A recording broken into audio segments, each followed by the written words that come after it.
현직에서 함께 활동하던 목사님들이 은퇴하시고 한 1년 정도 이렇게 시간이 지난 후에 만날 기회가 있어서 이렇게 뵈면 뭐 모든 분들이 그런 건 아닙니다만 어떤 분들은 1년 사이에 폭삭 늙으신 분들이 계세요. 1년 시간이 지났는데도 노화가 굉장히 빨리 진행이 된 거죠. 깜짝 놀라게 될 때가 있습니다. 현직에 있을 때에 이 노동량이 많으신 분들이 계시잖아요. 이런 분들은 일이 워낙 많다 보니까 좀 빨리 좀 일을 좀 내려놓고 좀 쉬었으면 좋겠다. 그래서 노후 준비만 되면 좀 일찍 은퇴를 하고 그렇게 해서 좀 시간적으로나 좀 더 좀 여유 있는 삶을 살고 싶어하는 분들이 있습니다. 근데 막상 은퇴를 하고 나서 시간이 많아지게 되면은요, 삶의 여유도 있는 건 분명합니다만은 삶의 여유보다는 삶의 무료함이 더 커져서 노화도 빨리 진행이 되고 삶의 질이 떨어지는 경우를 허다하게 볼 수 있습니다. 그러고 보면 일과 노동이라고 하는 것은 사람의 건강과 행복에 굉장히 지대한 영향을 미치고 있다는 것을 알 수가 있어요. 은퇴 이후에 찾아오는 어려움 가운데에서 가장 큰 부분은 존재감이 상실된다는 것인 것 같습니다. 내가 일을 하고 있을 때는 직장이나 어떤 일터에서 자신의 위치가 있죠. 또 내가 아니면은 안 되는 일들이 있습니다. 거기서 우리는 나름대로의 어떤 프라이드도 갖고 또 자기의 존재감을 확인할 수가 있는데, 이제 일을 그만두고 은퇴를 하고 나면은 내가 자꾸 필요 없는 사람이 되는 것 같은 그런 기분을 느끼게 되죠. 그러면서 자신감도 잃어버리게 되고 점점 공허함이 찾아오게 됩니다. 아이들이 성장을 해서 집을 떠나게 되면 어머니들에게는 소위 빈둥지 증후군이라고 하는 것이 생겨요. 아이들을 뭐 양육할 때는 얼마나 정신 없습니까? 뭐 집안이 늘 아이들 때문에 북적북적 하잖아요. 그때는 사실 어쩔 때는 좀 쉬고 싶을 때도 있고 잠깐 집을 좀 떠나서 나만의 시간을 갖고 싶을 때도 있습니다만은 아이들이 다 떠나가고 나면 집이 휑해지고 썰렁해지잖아요. 그동안에 정신없이 살다가 이제 아이들이 떠나고 조금 한가한 시간이 되어지면 어느 순간에 나는 무엇을 위해서 살았고 앞으로 또 내가 무엇을 위해서 살아가야 되는지 마음의 공허함이 찾아오기도 합니다. 그런데 하물며 직장 생활을 하다가 은퇴하시는 분들은 그 마음이 훨씬 더 크리라고 생각해요. 이제 그런 마음의 공허함들이 나중에는 몸과 마음의 병으로 찾아오기도 합니다. 자, 오늘 본문의 주인공 아브라함은 75세에 하나님의 부르심을 받았어요.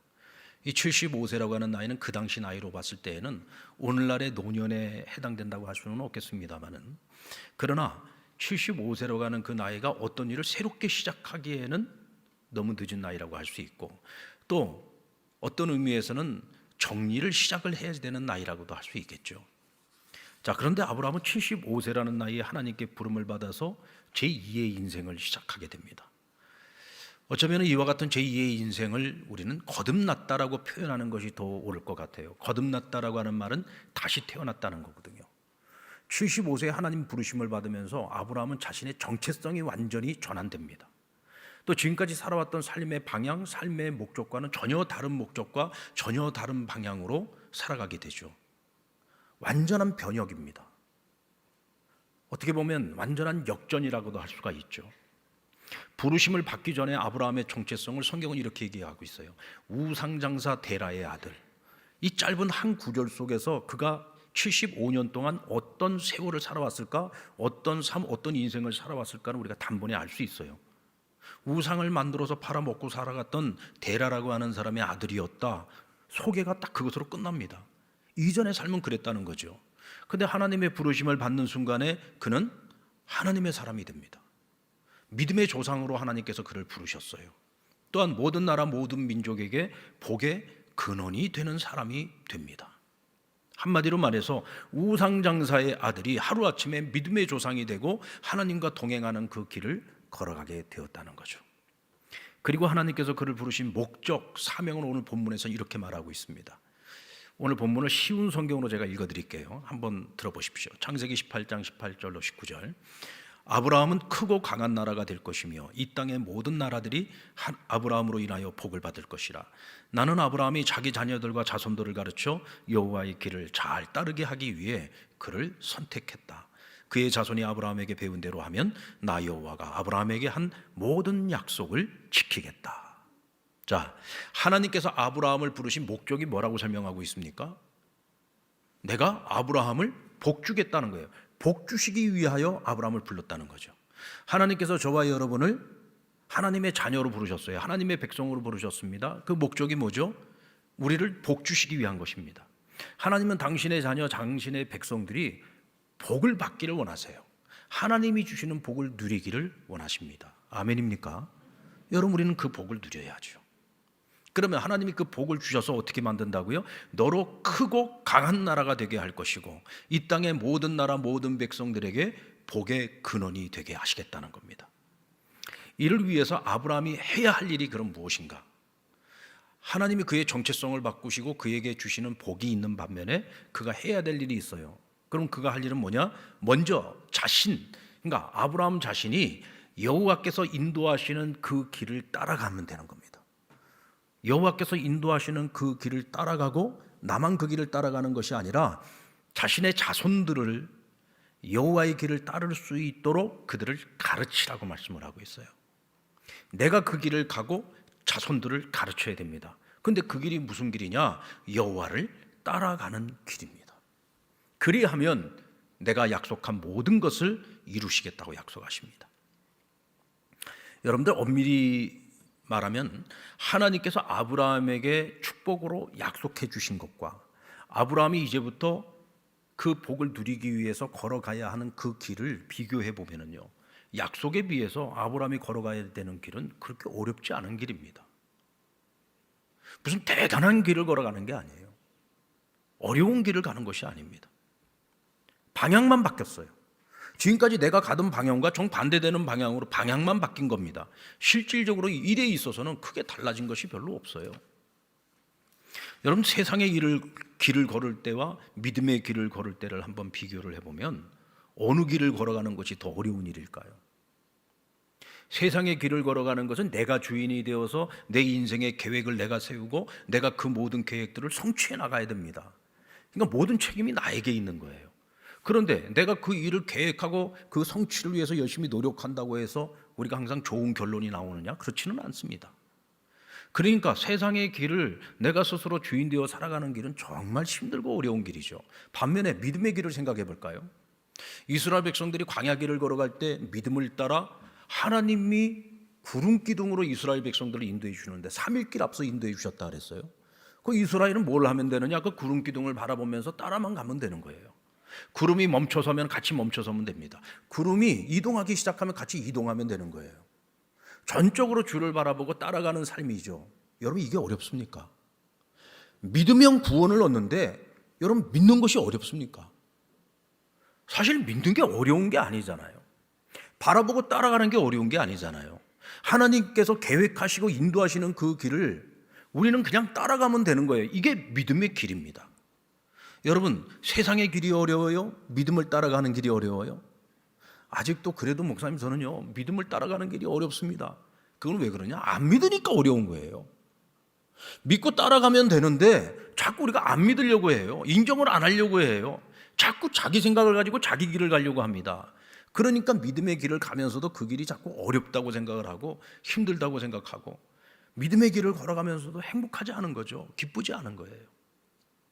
그러나 분명한 것은 세상의 길을 따라가는 그 길의 결국과 믿음의 길을 따라서 가는 그 길의 끝은 분명히 다르다는 것입니다.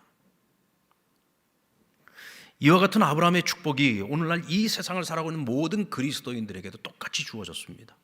우리 역시도 예수 그리스도의 부르심으로 말미암아 본질상 진노의 자녀였던 우리가 하나님의 자녀가 되었습니다. 과거에는 우리가 육에 속한 자로 살았지만 이제는 그리스도 안에서 영에 속한 자로 살게 되었습니다. 이제는 우리가 더 이상 땅에 속한 자가 아니라 하늘에 속한 자로서 살아갈 수 있게 된 거죠. 그러니까 우리가 인생을 살아가는 삶의 목적이 뭐냐? 과거에는 우리가 땅과 땅의 영광을 위해서 살았다면 이제는 하나님의 나라와 하나님의 영광을 위해서 살아가는 거예요. 우리가 무엇을 위해서 살아가느냐? 인생의 목적을 따라서 그 사람의 가치가 매겨지는 거죠. 한마디로 말해서 예수 그리스도의 부르심을 받는 그 순간서부터 우리의 정체성은 고귀한 가치를 갖게 되었고 우리가 살아가는 인생의 목적 자체도 아주 가치 있는 인생을 살아가게 되었다는 겁니다. 자, 우리 한번 옆에 분에게 이렇게 한번 얘기해 봅시다. 우리는 대단한 사람들입니다. 여러분, 우리가 이렇게 대단한 사람들이라는 거 잘 모르셨죠? 예. 우리는 정말 대단한 사람들인 겁니다. 누구 때문에요? 예수님 때문에요. 누구 때문에요? 하나님의 은혜를 입고 살아가기 때문에 우리가 이와 같이 대단한 존재가 된 겁니다. 그런 의미에서 보면 우리 그리스도인들의 부르심에는 은퇴가 없어요. 여러분, 모든 세상 일에는 다 은퇴가 있습니다. 물러나야 될 때가 있어요. 그만두어야 할 때가 있습니다. 그러나 하나님의 부르심, 하나님의 자녀로서의 부르심에는 은퇴가 없어요. 오히려 나이를 먹어갈수록 오히려 우리가 노년에 이르렀을 때 훨씬 더 우리는 자유롭게 우리에게 주어진 사명, 우리가 마땅히 살아가야 되는 복의 근원으로서의 그 사명을 더 순수하게 감당할 수가 있는 거죠. 젊어서는 매인 것이 많아요. 우리가 늘 가족에게 매여서 살아가지 않습니까? 가족을 부양해야 되기 때문에 우리가 주변을 잘 돌아보지 못합니다. 하나님 앞에서 우리에게 주어진 그 사명을 위한 삶이라기보다는 생존을 위한 삶, 내 가족을 돌보기 위한 삶에 우리가 더 많이 매여서 살아가죠. 그러다 보니까 우리는 나이를 먹어가면서도 여전히 하나님께서 우리를 부르신 그 부르심의 목적을 따라 살아가지 못하고 세상의 길을 걸어가는 것처럼 걸어갈 때가 많이 있다는 거예요. 그러나 노년이 되었을 때 이런 모든 것들로부터, 매여 있는 것들로부터, 얽매인 것으로부터 우리가 좀 더 자유할 수가 있죠. 그래서 노년의 일은 점점 더 자기 자신을 비우고 깨끗한 그릇이 되기 위한 일을 해야 합니다. 하나님께서 쓰시는 그릇은요, 그 재료가 무엇으로 만들어졌나가 중요한 게 아니에요. 디모데후서 2장에 보면 사도 바울이 사람을 그릇에 비유를 하면서 집안에는 금그릇도 있고 은그릇도 있고 또 질그릇도 있다. 여러 가지 재질의 그릇이 있다. 그러나 하나님께서 주인이 쓰실 수 있고 하나님이 쓰실 수 있는 그릇은 어떤 그릇이냐? 재질이 중요한 것이 아니라 깨끗해야 된다는 거죠. 아무리 금그릇이라고 할지라도 더러운 그릇은 주인이 쓸 수가 없어요. 그릇이 깨끗해야 됩니다. 그릇이 깨끗해야 된다는 얘기는 무슨 얘기냐면 우리 안에 더러운 욕망들을 비워내야 됩니다. 탐욕을 비워내야 되는 거죠. 쓸데없는 욕심들을 비워내야 되는 것입니다. 비워내면 비워낼수록 우리가 하나님 앞에서 보다 더 깨끗하고 순수한 그릇이 될 수 있어요. 이때 하나님께서 우리를 쓰시기가 좋은 거죠. 젊을 때는 아무래도 내려놓는 일이 어려워요. 비우려고 해도 헛된 욕심, 더러운 욕망, 이것들을 내려놓고 비우기가 쉽지 않습니다. 노년이 되면은요, 내가 원치 않아도 비우게 되고 원치 않아도 더 많은 것들을 내려놓을 수밖에 없죠. 근데 때로는 노년의 삶인데도 불구하고 여전히 욕심을 버리지 못하는 분들이 있어요. 여전히 스스로 무엇인가에 매여 있어가지고 내 그릇을 깨끗이 비워야 되는데 비우지를 못하고 계시는 분들이 있습니다. 오래전 일입니다마는 한 번은 임종을 앞두고 있는 권사님 댁에 신방을 갔어요. 근데 그 권사님이 이제 임종을 앞두고 계시는 분이 무슨 걱정을 하시느냐면, 목사님, 제가 참 이제 하나님 나라 가야 되는데 내가 자식들에게 물려줄 유산이 하나도 없습니다. 자식들에게 물려줄 게 하나도 없다는 거예요. 그게 그래서 자기 자녀들에게 너무 미안하다는 거예요.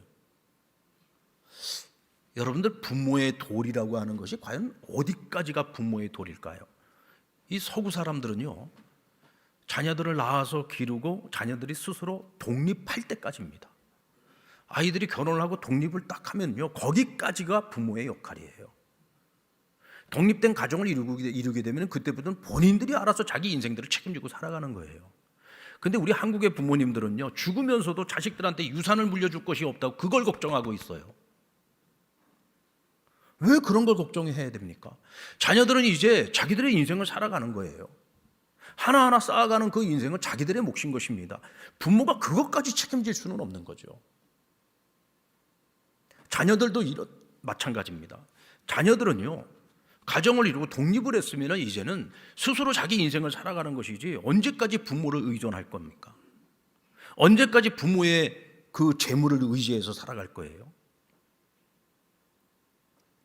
뭐 물려줄 것이 없는 부모님들은 좀 자유롭습니다만은 물려줄 것이 좀 있는 부모님들은요, 세상을 떠나기 전에 참 이런저런 걱정이 있을 거예요. 우리 한국 사회에서는 보면은 부모님이 돌아가시고 난 다음에 재산 분쟁 때문에 아주 형제들 간에 서로 그냥 일을 가는 원수가 되는 경우들이 많이 있어요. 심지어는 뭐 법정에까지 가서 싸우는 경우들도 많이 생기더라고요. 지혜로운 부모라면 만약에 그것을 자녀들에게 물려준다고 하면은 내가 세상을 떠나기 전에 미리 그것을 정리를 해서 혹이라도 내가 세상을 떠난 후에 자녀들끼리 서로 원수되지 않도록 미리미리 지혜롭게 그런 것들을 잘 정리를 해야 되는 거죠. 그리고 무엇보다 중요한 것은 자녀들에게 무엇을 물려줄까가 중요합니다. 자녀들에게 집을 물려주고 재물을 물려주는 것이 중요한 게 아니에요. 신앙의 유산을 물려줘야죠. 내가 자녀들을 독립시켰어. 그러면 그걸로 끝나는 겁니다. 뭘 더 많이 물려주기 위해서 자녀들 때문에 내가 세상에 매여가지고 한 푼이라도 더 벌고 내가 재산을 조금이라도 더 증식하기 위해서 몸부림을 치면서 살아가는 것은 하나님이 내게 남겨주신 그 시간을 너무 헛되게 보내는 거예요. 평생을 그렇게 살아왔는데 하나님께서 내게 남겨주신 그 남은 시간마저도 그렇게 살아간다면 후회로 가득한 인생이 되지 않겠습니까? 자녀들 역시도 우리 부모님들이 우리로 인해서 자녀들에게 뭐라도 조금이라도 더 물려주려고 마지막까지 욕심을 비워내지 못하고 깨끗한 그릇을 만들지 못하고 자꾸 거기에 세상 욕심으로 채우려고 한다고 한다면 그것만큼 부모에게 불효가 없어요. 자녀들은 부모님들이 하나님 나라 가기 전에 정말 마지막 인생은, 마지막 남은 시간은 전적으로 하나님 나라를 위해서 모든 것을 쓰고 모든 것을 사용하고 정말 빈손으로 하나님 나라에 갈 수 있도록, 하나님 앞에 갔을 때 부끄럽지 않도록 그런 남은 세월들을 살아낼 수 있도록 그렇게 부모님들에게 자유함을 드리는 것이 중요합니다. 저는 그것이 최고의 효도라고 생각합니다. 여러분 동의하십니까?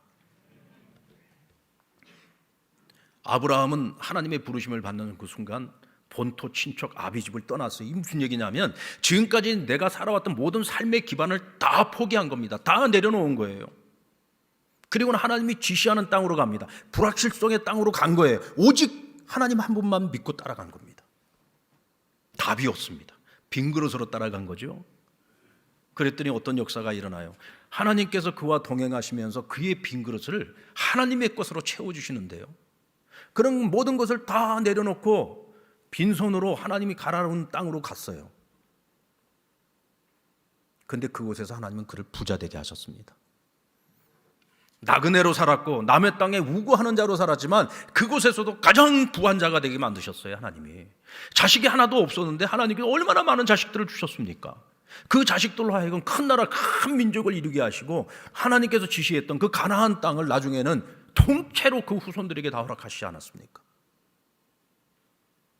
우리는 할 일이 뭐냐? 비우는 일입니다. 채우는 것은 하나님이 하시는 일이에요. 아멘입니까? 그게 진정한 복입니다. 노년을 살아가면서 우리가 해야 되는 일, 우리 부모님들이 해야지 되는 일, 그거는 비우는 거예요. 자녀들은 부모님들이 비울 수 있도록, 자유할 수 있도록 부모님들의 마음에 자유를 드려야 됩니다. 그리고 노년의 일은 더 많이 사랑하는 일이어야 합니다. 하나님께서 아브라함을 복의 근원으로 삼으셨다는 얘기는 무슨 얘기냐? 나만 사랑하지 말라는 거예요. 내 가족만 사랑하지 말라는 거예요. 이웃을 사랑하라는 것입니다. 그래야 복의 근원이 되죠. 내가 하나님께 받은 사랑을 가지고 내 이웃을 사랑함으로써 그들에게 하나님이 살아계신 거, 하나님이 역사하심을, 또 그들이 하나님을 경외하도록 만드는 것이죠. 이게 복의 근원입니다. 자, 그렇다고 한다면 우리는 노년에 어떤 일을 해야지 됩니까? 우리 부모님들은 노년에 어떤 일을 해야지 됩니까? 더 많이 사랑해야죠. 더 많이 사랑하기 위해서 해야 될 일은요, 복음을 전하는 것입니다. 우리가 그리스도인으로서 하나님께로부터 받은 최고의 축복이 뭐예요? 복음 아닙니까? 복음이 가장 큰 선물이죠. 복음 때문에 본질상 진노의 자녀인 내가 하나님의 자녀가 되었습니다. 이 땅에 썩어질 것들을 위해서 열심히 살았던 내가 이제는 하늘의 영원한 것을 위해서 살아가는 존재가 되었잖아요. 무엇이 나를 그렇게 만들었습니까? 복음이 그렇게 만들었죠. 그러니까 우리는 나와 일평생을 함께 살아왔던 사람들에게 먼저 그 복음을 전해야지 되는 거예요. 사랑하는 부모님들에게 전해야지 되고, 배우자에게도 전해야지 되고, 아직까지 믿지 않는 자녀들에게도 전해야지 되고, 평생을 같이 친구로 동무로 살아왔던 벗들에게도 복음을 전해야죠. 그렇게 친한 친구들인데 어느 날 갑자기 부고장이 날라옵니다. 여러분들 친구로 함께 같은 공간에서 서로 이야기를 나누고 차라도 한잔 마실 수 있을 때 그분들에게 만나서 쓸데없는 이야기하지 말고 복음 전하셔야 돼요. 오늘 밤이라도 하나님은 그 생명 불러가시면 천국 가실 수 있도록 구원받아야 되지 않겠습니까? 그렇다면 내가 먼저 복음을 받아 구원을 받았으니 당연히 복음을 전해야지요. 아직까지 우리 노년의 부모님들이 주님 영접하지 못하고 천국 가실 준비가 안 돼 있다. 당연히 남은 시간 최선을 다해서 우리 자녀들은 복음을 전해드려야 됩니다. 원래가요, 젊었을 때는 자식들 얘기 잘 안 듣습니다. 내가 힘이 있을 때는요, 자식들 얘기 잘 안 들어요. 근데 노년이 되면은요, 어린아이가 되어서 자녀들의 말을 더 귀를 기울이게 됩니다. 우리 노년의 부모님들은요, 과거하고 많이 달라졌습니다. 이제는 들으려고 합니다. 예전에는 뭐 교회 가자 신앙 얘기를 하면은 다 됐다 나 듣기 싫다 안 들으려고 했습니다. 그런데 여러분들 노년의 부모님들에게 여러분들 포기하지 않고 복음을 전하면요, 어느 순간 귀가 열립니다. 듣게 됩니다. 주 예수를 믿으라 그리하면 너와 내 집이 구원을 얻으리라. 분명히 하나님 약속하셨잖아요. 내가 예수 믿으면 내 부모, 내 형제, 내 자녀들 하나님께서 반드시 믿음에 이르게 하시고 구원에 이르게 하십니다. 우리는 그 약속의 말씀을 붙들고 포기하지 않고 복음을 전해야 되는 거죠. 그것이 여러분 우리가 부모님이 할 수 있는 최고의 효도입니다. 가장 우선순위를 두고 우리가 해야 될 일인 거죠. 그리고 두 번째, 우리는 기도로서 사랑을 전해야 됩니다. 우리가 젊었을 때는요, 일 핑계, 시간 핑계를 대고 내가 이래서 못하고 저래서 못하고 그래서 내가 하나님 앞에 제대로 기도 생활을 못한다고 핑계를 많이 댑니다. 그런데 노년에는 그런 핑계가 안 통하죠. 노년에는 그래도 여러분 젊었을 때에 비하면 얼마나 많은 시간들이 있습니까? 마음이 없어서 못하는 거지, 마음만 있으면은 내가 평생에 내가 마땅히 감당해야 될 나의 기도의 분량을요, 노년에 다 채울 수 있어요. 젊었을 때는 부모님이 나를 위해서 기도해 줬습니다. 내 안에 계신 성령님께서 날 위하여 친히 간구해 주셨습니다. 그러나 노년에는 이제 내가 내 자녀들을 위해서 기도의 분량을 채워야 되고, 내가 채우지 못한 나의 기도의 분량들을 다 채워가야 되는 거예요. 하나님께서 우리에게 노년에 주시는 그 여분의 시간들은요, 바로 그와 같은 일을 하라고 그 시간들을 주신 겁니다. 우리가 중보기도를 해도 우리 젊었을 때는 늘 자녀들을 위한 중보기도를 많이 했잖아요. 그렇죠? 내 가족을 위해서, 나를 위해서, 나를 위한 투자가 가장 많았습니다. 그러나 노년에는요, 시야를 넓혀야 됩니다. 젊었을 때는 가족에게 매여 있는 시간이 많았기 때문에 그렇다 치더라도 이제 노년이 되면은 좀 더 시야를 넓혀서 이웃을 위해, 이제는 전 세계의 평화를 위해서도 기도해야 되고, 나라와 민족을 위해서도 기도해야 되고, 나라와 교회의 지도자들을 위해서도 기도해야 되고, 성도들을 위해서도 기도하고, 이웃을 위해서 기도하고, 기도의 분량으로 우리의 남은 생애를 채우셔야 됩니다. 그것이 가장 복되고 귀한 일인 것이죠. 그리고 우리 자녀들은요, 부모님들에게 기도 요청하십시오. 아버지 기도해 주세요. 어머니 기도해 주세요. 여러분들, 부모가 자녀를 위해서 걱정을 많이 할까요? 자녀가 부모를 위해서 걱정을 많이 할까요? 사랑은요, 내리사랑입니다. 그렇게 연로하시는 어머니가요, 늘 아들 걱정이고 딸 걱정이고 그래요. 저희 어머니 돌아가시기 전까지 전화를 드리면은 본인도 지금 치매도 오고 본인이 몸이 안 좋으신데도 항상 걱정이 아들 걱정이에요. 여러분들 보시다시피 제가 걱정할 게 뭐가 있습니까? 그렇잖아요. 하나님 은혜 먹으면서 상남교회에서 이렇게 성도들에게 사랑받으면서 잘 살고 있는데, 걱정을 하려면 제가 우리 어머니 걱정을 해야지 어머니가 왜 제 걱정을 해? 그런데 어머니는 항상 아들 걱정인 거예요. 항상 그 걱정입니다. 그런데 내가 힘들다고 어머니한테 기도를 부탁을 한다? 어머니한테 짐 하나 더 드리는 거 아니야? 아니요. 여러분 기도 요청하시면요, 어머니는 어떻게 생각하는 줄 아십니까? 그래도 내 기도 덕에 지가 이렇게 잘 살고 있다고 생각하는구나. 그래도 내 기도가 하나님께 먹힌다는 것을 얘네들이 아는구나. 이게 뭐예요? 부모님에게 존재감을 드리는 거예요. 존재감을 드리는 겁니다. 여러분, 나를 위해서 누가 가장 간절히 기도를 해줄까요? 이창경 목사를 위해서 누가 가장 간절한 기도를 해줄까요? 우리 성도들이 저를 위해서 기도 많이 해주는 거는 제가 너무나 잘 알고 있습니다. 너무나 잘 알고 있어요. 그렇죠? 담임 목사 위해서 기도 많이 해주시고 계시죠? 여러분들 눈빛만 봐도 제가 다 알 수 있습니다. 얼마나 저를 사랑해 주시고 얼마나 기도를 많이 해주시는지. 그래도 기도할 때마다 한마디 정도는 던져주겠죠. 그래도 목사님, 아니 그래도 하나님 우리 담임 목사를 좀 잘 지켜주십시오. 한마디씩만 해줘도 제가 얼마나 많은 기도를 먹습니까? 그러나 여러분, 저는 압니다. 아무리 여러분들이 저를 위해서 기도해 줘도 제 어머니가 저를 위해서 기도해 줬던 것만큼은 안 된다는 걸 알아요. 자식을 위한 부모의 기도, 어떻게 그 기도를 능가할 수 있겠습니까? 제가 부모님 돌아가시고 어머니 돌아가시고 제일 아쉬운 것 중에 하나가 그거예요. 저를 위해서 눈물로 낮이고 밤이고 새벽이고 기도해 주시는 분은 어머니잖아요. 그 어머니의 기도를 더 이상 내가 받을 수 없다는 게, 그게 어쩔 때는 참 서러워요. 여러분들 부모님들 살아생전에 특히나 기도해 주는 부모님들이 계시는 건 정말 축복입니다. 그리고 노년의 일은 학자의 혀를 갖고 지혜를 나누는 일을 하셔야 됩니다. 이사야 50장 4절 말씀 같이 한번 읽어볼까요? 시작. 주 여호와께서 학자들의 혀를 내게 주사 나로 공고한 자를 말로 어떻게 도와줄 줄을 알게 하시고 아침마다 깨우치시되 나의 귀를 깨우치사 학자들같이 알아듣게 하시는도다. 주 안에서 살아가며 늘 하나님의 말씀을 먹고 살아가는 사람들은 지혜로워집니다. 그래서 신앙의 경륜이 쌓여가는 우리 그리스도인의 우리 선배님들, 우리 아버님들, 어머님들, 그분들은 지혜로워요. 뭐 가방끈이 길고 짧은 거 이거 전혀 상관이 없습니다. 그리스도 안에서 예배 생활을 통해서 또 하나님 말씀 공부를 통해서 우리가 얼마나 많이 성장을 하고 얼마나 지혜로워집니까? 지금 우리가 살아가는 이 세상은요, 지식이 없는 세상이 아니라 지혜가 바닥을 치고 있는 세상입니다. 지금의 이 지식의 세계는요, 균등한 세상이 됐어요. 모르는 게 있으면 인터넷에다 물어보면 다 가르쳐 줍니다. 요즘은 아이들이나 어른들이나 이 지식의 수준이 거의 비슷해지고 있어요. 아이들도 자기가 관심만 있으면 다 할 수 있는 세상이 되어버렸습니다. 그런데 지혜가 부족합니다. 우리 신앙의 선배들에겐 지혜가 있습니다. 하나님이 주신 지혜가 있습니다.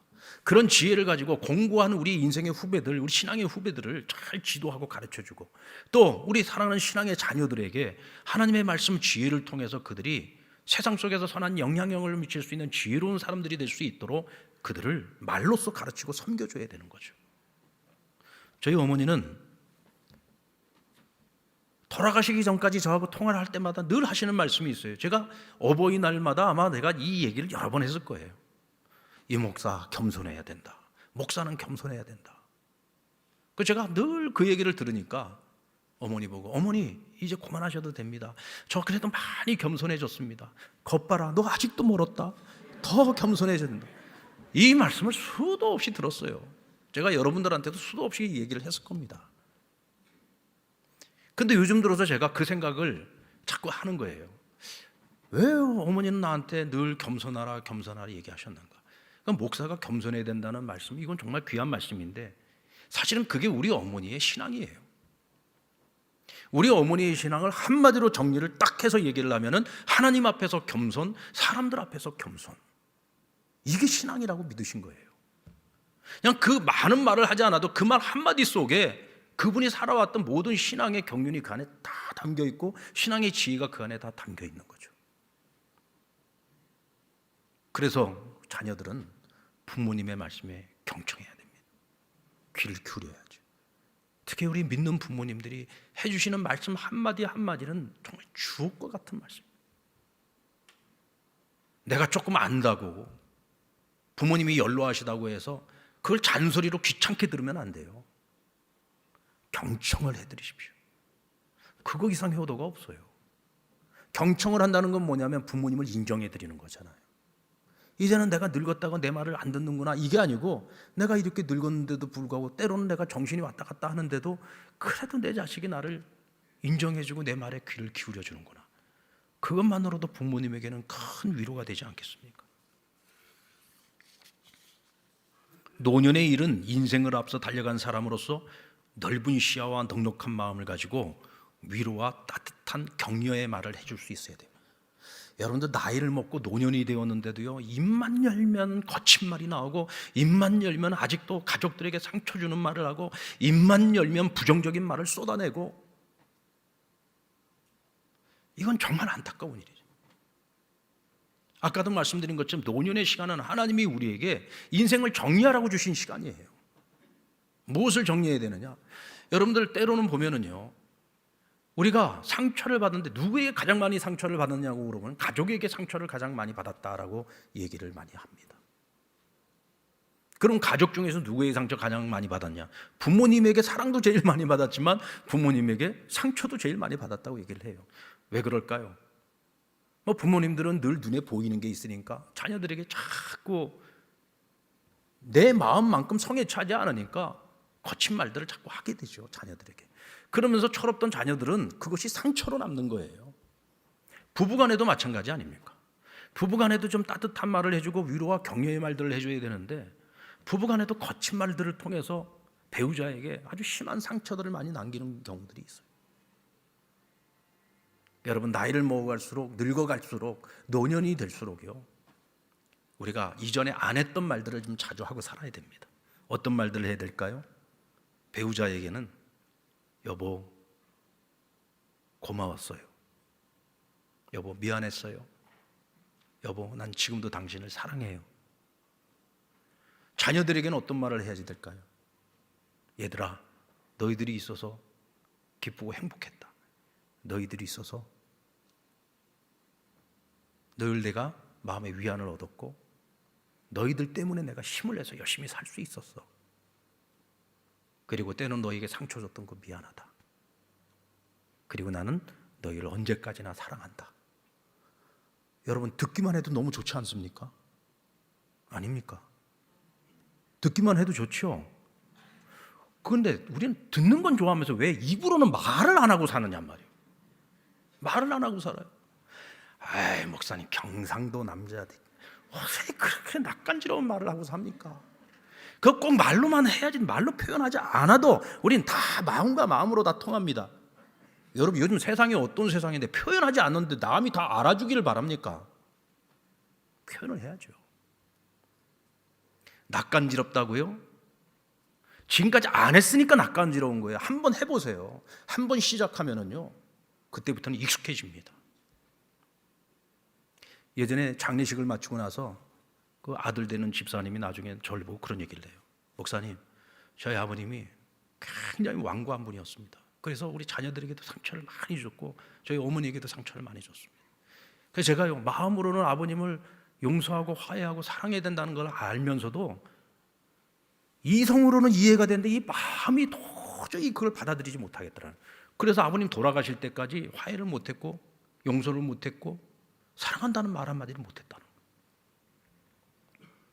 근데 막상 아버님이 돌아가시고 나니까 자기 마음이 너무 괴롭다는 거예요. 그거 그냥 말 한마디만 했어도 되는데 왜 그걸 못했을까? 내 마음도 이런데 돌아가시는 내 아버지의 마음은 어땠을까? 끝까지 용서받지 못하고 화해하지 못하고 자식한테 사랑한다는 말 한마디 들어보지 못하고 돌아가신 아버지는 그 마음이 어땠을까? 그걸 생각하니까 너무 괴롭다는 거예요. 충분히 서로가 화해할 수 있는 시간이 있었고 서로 사랑한다고 말할 수 있는 시간이 있었음에도 불구하고 그 시간을, 그 기회를 놓쳐버리고 나면은 이렇게 평생 가족 간에 돌아가시는 분이나 살아있는 자에게나 그 무거운 짐은 여전히 남아있는 거죠. 지금까지 살아오면서 우리가 거친 말을 하고 살아왔다. 이제는 부드러운 말을 해야죠. 지금까지 냉랭한 말을 하고 살아왔다면 이제는 따뜻한 말을 하고 살아야 가야 돼요. 지금까지 내가 하고 싶은 말만 하고 살아왔다면 이제는 억지로라도 해야 될 말들을 하고 살아가야 되는 겁니다. 그게 노년에 해야 할 일인 것이고 자녀들은 자녀들대로 부모님에게 마땅히 해드려야 될 말들을 하고 살아가야 되는 것입니다. 그리스도인으로 늙어간다는 것, 여러분 그것처럼 큰 은혜가 없고 축복이 없습니다. 그만큼 우리는 하나님의 은혜를 오랜 세월 동안 많이 먹고 살았다는 얘기잖아요. 어느 것 하나도 당연한 것이 없습니다. 모든 것이 하나님의 은혜입니다. 모든 것이 부모님들에게 받은 은혜인 거죠. 아직 우리에게 남은 날들이 있다면 그것은 은혜를 다 갖고 오라고 하나님께서 우리에게 주신 시간입니다. 그래서 우리는 노년에 해야 할 일을 해야 합니다. 노년에 부모님들을 둔 자녀들은 부모님들의 남은 그 시간들 동안 우리가 부모님께 받은 은혜를 은혜로 갚아야 됩니다. 부모님들 돌아가시고 난 다음에 아마 땅을 치고 가슴을 치고 백날 울어봐야 다 소용없어요. 살아생전에 잘해야지. 한 번이라도 더 찾아뵙고 좀 무난한 인사라도 좀 더 자주 드리고 가서 따뜻하게 안아드리고 사랑한다고 말씀드리고 살아 생전에 하는 것이 효도지 돌아가시고 난 다음에 하는 것은 어떤 것도 효도가 아닙니다. 뭐 대리석으로 비싼 대리석으로 뭐 멋진 공분을 만들어 드리고 비석을 세워드리고 그게 무슨 효도입니까? 살아 생전에 한 번이라도 더 찾아뵙는 게 그게 효도인 거죠. 은혜를 받았으면은 은혜를 갚으면서 살아가는 것이 사람입니다. 보니까 요즘은 개를 사랑하고 강아지 사랑하시는 분들한테 이 개에다가 비유해가지고 사람을 욕하면 굉장히 싫어하더라고요. 왜요? 개보다도 못한 인간들이 많대요. 여러분들 정말 짐승만도 못한 사람들이 요즘 세상에 얼마나 많은지 모릅니다. 그런데 내게 그와 같이 많은 은혜를 베풀어준 부모에게 마땅히 은혜를 갚지 못하고 살아가고 오히려 부모의 가슴에 대못질을 하면서 살아가는 자녀가 있다면 그거는 짐승만도 못한 거죠.